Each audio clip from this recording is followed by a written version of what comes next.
लेकिन जो बच्चे जा रहे हैं उसके भी ईमान की हिफाजत की गारंटी नहीं है, क्योंकि आज मुसलमानों के पास कोई स्कूल नहीं है, मुसलमानों के पास कोई कोचिंग सेंटर का निज़ाम नहीं है। क्यों? इसलिए कि मुसलमानों को अय्याशी करने से फुर्सत नहीं है, मुसलमानों को आपस में लड़ने से फुर्सत नहीं है। मुसलमानों के पास अगर 2 रुपए आ जाए तो उस पैसे की नुमाइश करने से फुर्सत नहीं है, तो ये अपने बच्चों को कहां से पढ़ाएगा।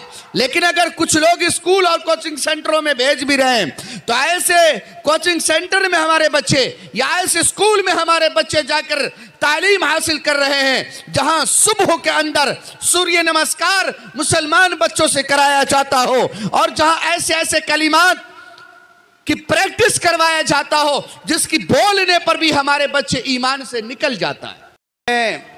हमारा रहबर कुरान है, हम मुसलमान हैं, हमारा रहबर कुरान है, इसमें जो कुछ भी है हम सब का दीन है, ईमान है। दुश्मन न मिलेगा तुम्हें शैतान से बदतर, दुश्मन न मिलेगा तुम्हें शैतान से बदतर, दोस्तों रहबर न मिलेगा तुम्हें कुरान से बेहतर। डाइस पर तशरीफ फरमा मुअज़्ज़ज़ उलमाए किराम, सामिन इज़ाम, पर्दे में बैठी हमारी माँ और बहनें और अजीज बच्चों,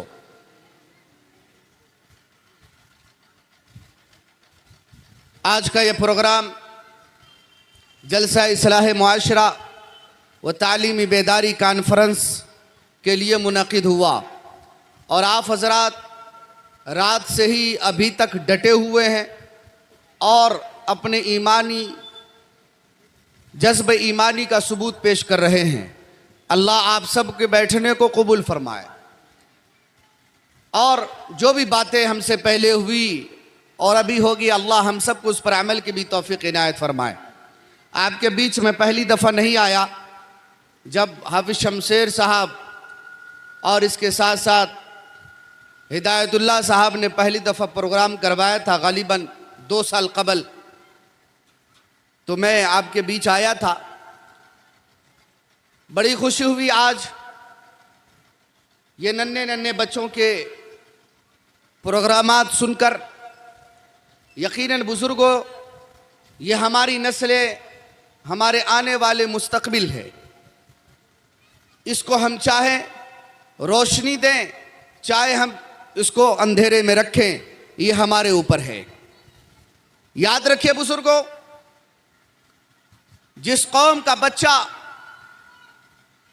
दीनदार होगा उस कौम का मुस्तकबिल भी रोशन और ताबनाक होगा, और जिस कौम के बच्चे दीनदार नहीं, दीन से उसका कोई वास्ता नहीं, तो फिर उनके मुस्तकबिल, याद रखिए बुजुर्गों, वो अंधेरे ही में है।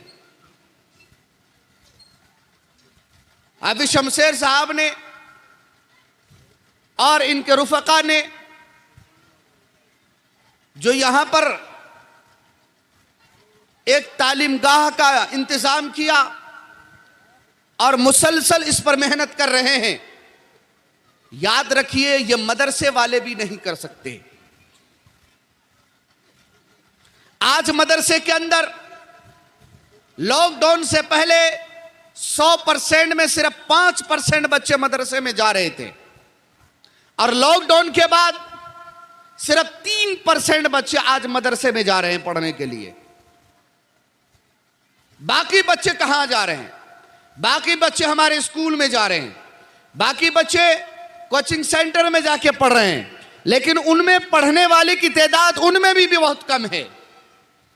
लेकिन जो बच्चे जा रहे हैं उसके भी ईमान की हिफाजत की गारंटी नहीं है, क्योंकि आज मुसलमानों के पास कोई स्कूल नहीं है, मुसलमानों के पास कोई कोचिंग सेंटर का निज़ाम नहीं है। क्यों? इसलिए कि मुसलमानों को अय्याशी करने से फुर्सत नहीं है, मुसलमानों को आपस में लड़ने से फुर्सत नहीं है। मुसलमानों के पास अगर 2 रुपए आ जाए तो उस पैसे की नुमाइश करने से फुर्सत नहीं है, तो ये अपने बच्चों को कहां से पढ़ाएगा।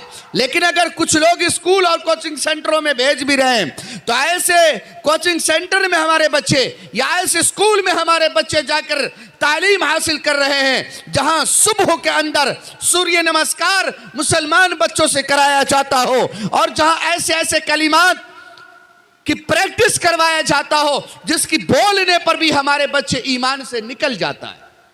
आज हमें फिक्र नहीं है।